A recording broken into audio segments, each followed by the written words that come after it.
Welcome back to the Barrel Zone. 1st of March, we have a nice little card for this Monday to break down. 7 games, so not too much, but I found a couple of edges. Putting up the odds screen as we speak, and we will get right into it. Please, if what I'm doing is helping you, thumbs up the video or the podcast and subscribe. It helps a ton. If you want to grab my plays, you can go to patreon.com/thebarrelzone and join the Discord channel. So, first game we will break down today, Dallas Mavericks at the Orlando Magic. Line open up Dallas 6.5. It's still 6.5, leaning towards 7 on Pinnacle right now. I agree with the line. I would make this Dallas -5 if everyone was in for the Magic, but they will be without Cole Anthony. Ennis is out and Gordon is still out. Obviously, that's 3 starters. The Magic did the best they could to back them up, but still kind of short-handed right now. Same matchup played not too long ago, like a month ago, in Dallas, and the Mavs closed -6 at home, but all of Anthony, Ennis, and Gordon were in for the Magic. I think this line perfectly makes sense. Overall, the most interesting thing in this game is obviously Porzingis. He is involved in multiple trade rumors. He has played 25 total minutes in the last 2 weeks. He is tagged as probable, but we've seen in the last couple of days, we are super close to the All-Star break. Probable really means questionable. I think we'll see Porzingis today, but it doesn't really matter. Probably he is limited to 25 minutes again. They will easily win this game, more than likely. So yeah, he won't be pushed to his limits. So yeah, the Mavs through the last 2 weeks, they grade as the 9th best offense, 27th in defense, points per possessions allowed. I'm still not liking what I see. Especially Porzingis' defense, that's completely non-existent, worse than it was ever before. And the Magic are not a team you should write down that easily. Offensively, they are terrible, obviously. I think there wasn't any point through the season, there wasn't any 2-week streak where they graded outside of the bottom 5 in the league. Currently, they grade as the 3rd worst in points per possessions offensively. But the thing is, their defense is decent. They grade currently as the 8th best defense in the league, and overall through the season, they are like league average, but they face the pretty difficult schedule of opposing offenses.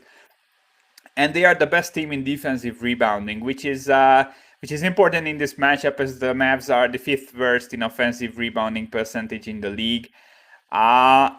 I don't really like the game from either side, to be honest. I cannot back the Magic. They are just simply not scoring enough. As for the Mavs, we don't know what's up with Porzingis. Recently, what I've seen from them has been also underwhelming. They beat the Pelicans by 15 in a great effort. Then they lost to the Blazers. Then they now beat the Nets again, although the Nets were extremely short-handed. They are bad defensively, especially in the paint, which isn't great against Vucevic, obviously. So yeah, I think the line is efficient. As I said, they closed -6 at home against Orlando a month ago when all of the 3 starters that are missing right now for the Magic were in. So I'm not touching the game, and I don't like Porzingis' probable status. Obviously, he will move the line at least a point, even in his current state. So unless, I think he will be like a game time decision unless you wanna like stay up and watch the game and like catch a good line before it moves. I don't really see any value here, to be honest. Next game, this is an interesting one. I took a position here. Pacers at the Philadelphia Sixers. Philly 5.5 point favorite. Bet365 has a line up. I think that's a bit too much given the questionables here. It's a game where we have 2 big questionables on both sides. Brogdon and Lamb are questionable for the Pacers. Obviously, Brogdon is the more important part of this group. For Philly, Embiid and Harris are questionable. So those are two of their three best players, their two best scorers probably. For a team that has been struggling offensively, Philly just grades as league average through the whole season and 17th through the last 2 weeks in points per possession. So I mean, if Embiid and Harris are both out, that's bad. So yeah, my line here is 4.5 if everyone was in on both teams. And the Embiid Harris package is worth way more than the Brogdon Lamb package when it comes to questionable. So I've bet the Pacers plus 5.5. I think that's the side you should sit on. Um, you can still like hedge your cash out, whatever, if Embiid and Harris end up playing. But if they are out, that's an amazing bet, obviously. And I think you have to, in these spots close to the All-Star break when many stars sit, I think you have a higher shot of the big name guys sitting out than like Lamb or Brogdon sitting out. The matchup is great for the Philly Sixers. I'm always bashing their offense, but with their strong offensive rebounding and strong free throw rate, they can beat teams easily. They will have a huge size advantage here if Embiid plays. Pacers are just small and weak, and I don't really like them. Philly is fifth in offensive rebounding, and they are drawing the most free throws offensively. The Pacers are 22nd in defensive rebounding and 21st in free throw rate, so they allow the ninth most defensively. Offensively, they just draw the 20th most, so huge free throw rate advantage for Philly. Huge rebounding edge on both sides of the ball. Philly grades 13th in defensive rebounding. Pacers are 23rd in offensive rebounding. Also, Philly is pretty decent overall defensively, but I think in this matchup, it should work. It should help them that the Pacers get to the rim at the highest pace in the whole league. 43% of all their shots come from within 4 feet of the rim. Philly allows the sixth lowest field goal percentage there. At the size disadvantage, I mean mainly strength disadvantage there. I think this is a decent matchup for the Sixers. On the other hand, I have to give some credit to the Pacers. They are a very decent overall defense. Besides their three-point defense, which is like bottom 10, they are in the top 10 everywhere. If you look at the shot map, they are 11th in points per possession allowed, 7th in effective field goal percentage allowed. They force the 8th most turnovers, while Philly gives up the 3rd most on the offensive end. So yeah, you beat the Pacers by shooting threes, but Philly is not shooting threes. They are putting up the 3rd lowest number of 3-pointers in the league, and everywhere else, this Pacers defense is pretty decent. Indiana lost 3 straight games. They only have 1 win in the last 5, and they beat Minnesota. So it's not a spot where I'm running to the window to back the Pacers. I'm really only staying on this bet if Embiid or Harris or both are out. It's difficult to back a team that will likely get out rebounded. Philly will score like 10 more from the charity stripe, and I mean, yeah, no value on Philly. I think if something you can find some value on the Pacers here at plus 5.5.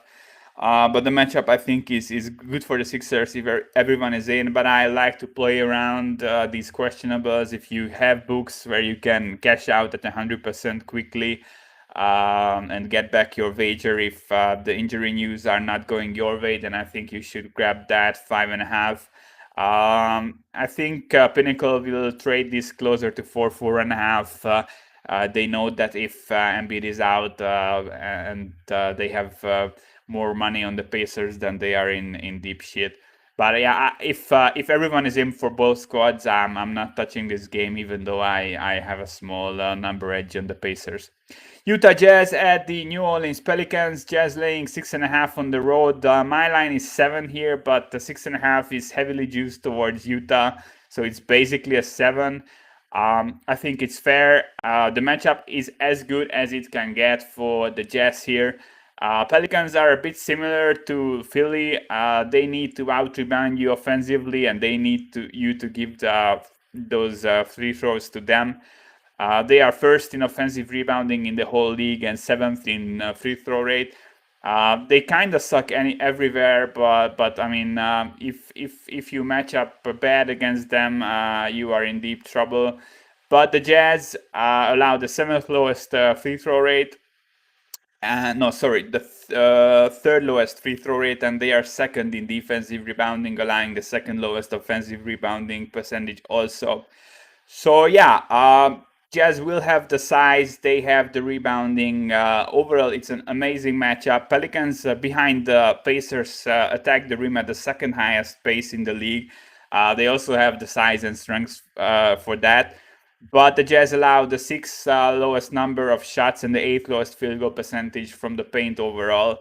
I think with their size, rebounding, and the overall talent of the front court, I think they will be able to slow down the Pellies.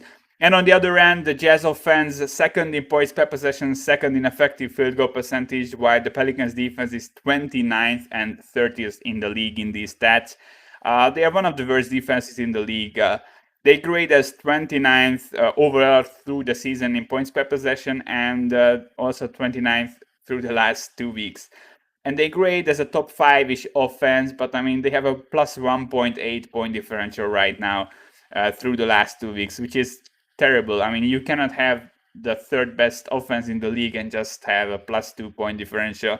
You're kind of doing something wrong, and I'm not a huge believer in this team, to be honest. Also, Jazz put up the most three-pointers in the league. 46% of all their shots come from downtown. It's pretty funny. They also hold the highest field goal percentage in the whole league from three.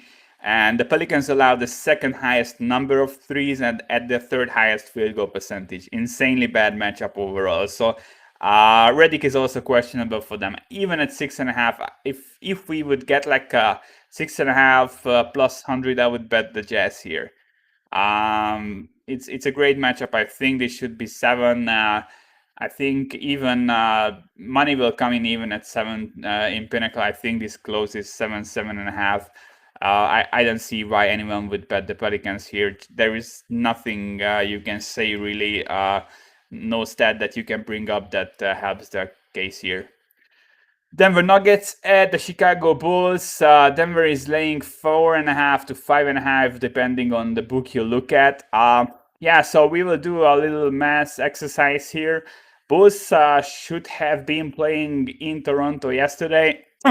Game was at spread was at Bulls plus 4.5 before they pulled it. So now they are at home. If we flip the court, obviously that would be 2.5. Siakam was out for Toronto, so he's moving the spread around 3 points or so. So if they would have been at home yesterday against the Raptors, and the Raptors are at full strength, the spread would have been around the Raptors minus 5.5, and we get a 5.5 with the Denver Nuggets. I think that this is a bit too much, as the Nuggets have some injuries. Green, Harris, and Millsap are all out, but overall they are a better team than the Raptors. So I don't think the 5.5 is outlandish. As we see 5 times, if you check the screen, has a 4.5. So I'm right between these two somewhere. I think 5 is probably the most fair number here. Denver is also on extra rest, so that also helps their case here. But they play Milwaukee tomorrow. We will fade them in that game for sure. We did in the last game. That's a bad matchup for them. So let's talk about this game. I still like the matchup for the Bulls. I really like the Bulls yesterday towards the against the Raptors. We had a huge edge there. Line moved 2.5 points towards our position yesterday. Sadly, the game got cancelled, but still, Bulls are 5th in effective field goal percentage offensively. Denver defense is allowing the 8th highest. Bulls are kind of balanced when it comes to their shot distribution and shot map, but they are still putting up 35% of all their shots from the paint.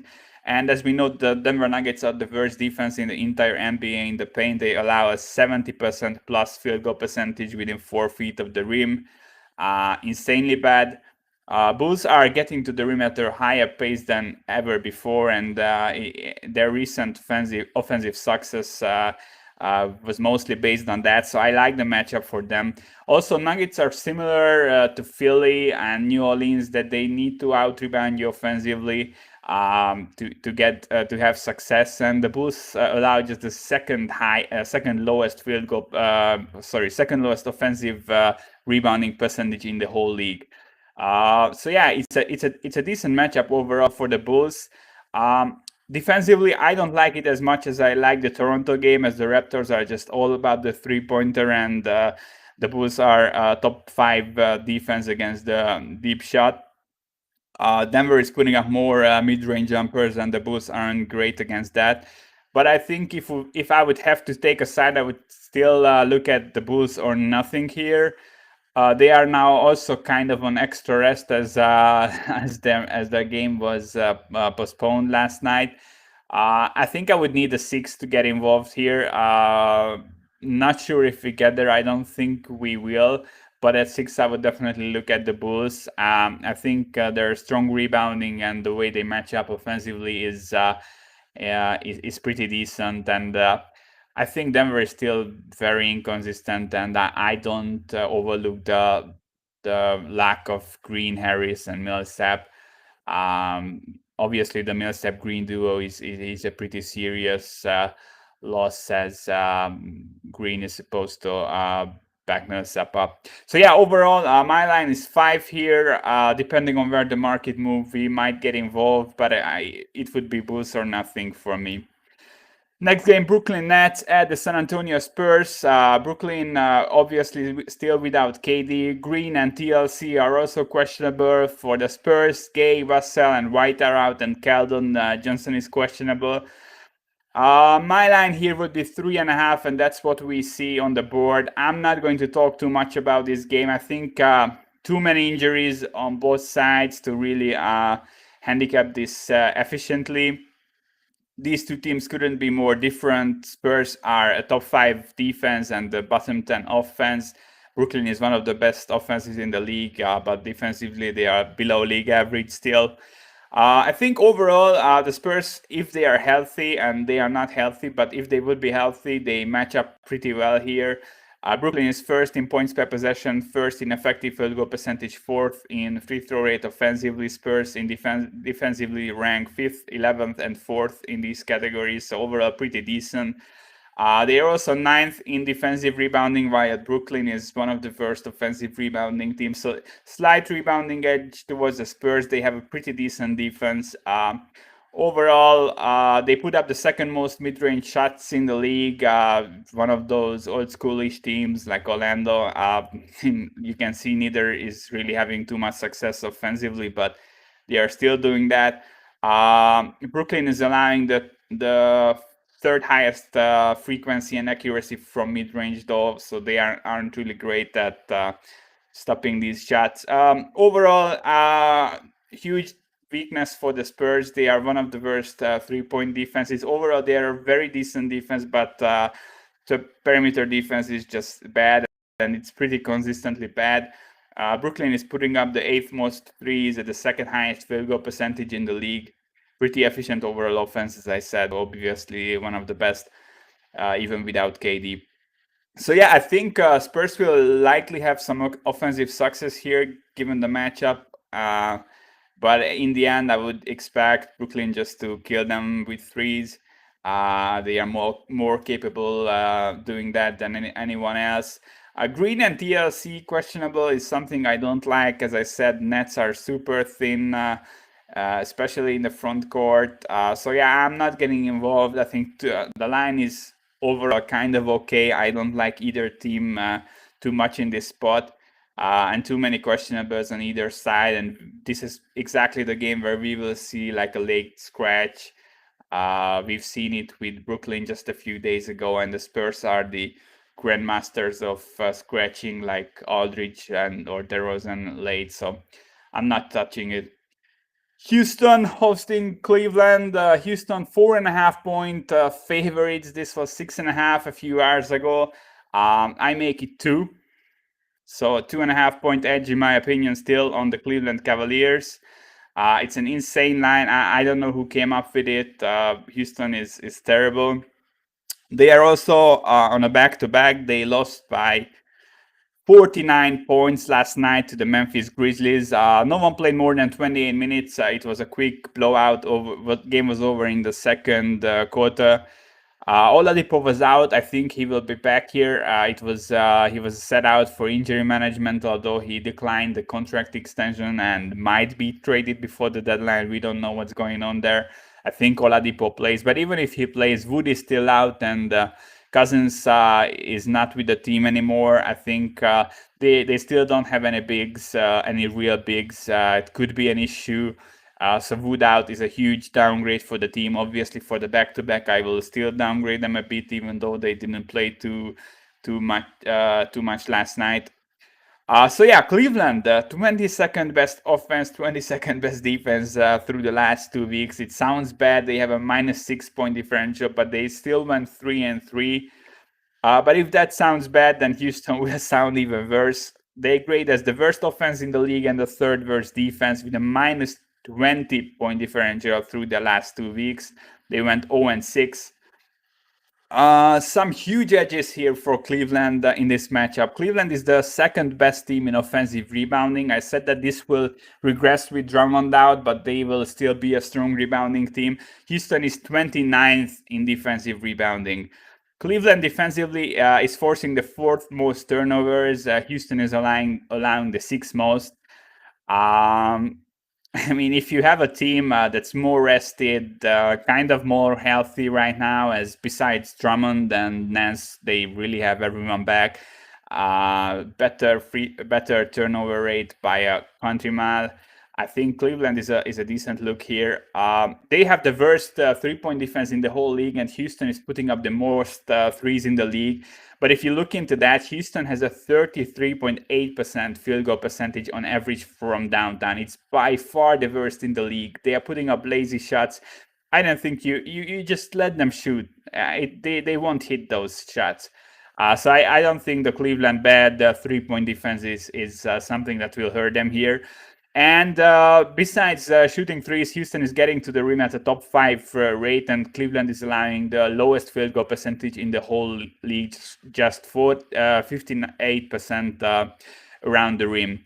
So yeah, besides the bad matchup against the bad perimeter defense of Cleveland, I think this is a great matchup, and I think these teams are pretty close to being equal. Obviously, name value is way higher for Houston. They have John Wall, but he has been playing like trash. Oladipo, I mean, he doesn't want to be with this team. At least it seems like that. So yeah, they have the better name value, but I think anyone could win this game, and I think Cleveland is kind of more likely to win this. So they are my strongest pick for the day for sure. Charlotte Hornets at the Portland Trail Blazers. Interesting game. I took a position here with the Hornets. You can currently get 6.5s with them. It's a bad spot. They are on a back-to-back. They did play last night, pretty high minutes. Ball played 39. PJ Washington with a career high, 42 minutes. He had an amazing overall performance. So it's a back-to-back for them. We travel. Portland is on extra rest at home. Obviously, Nurkic and McCollum still out.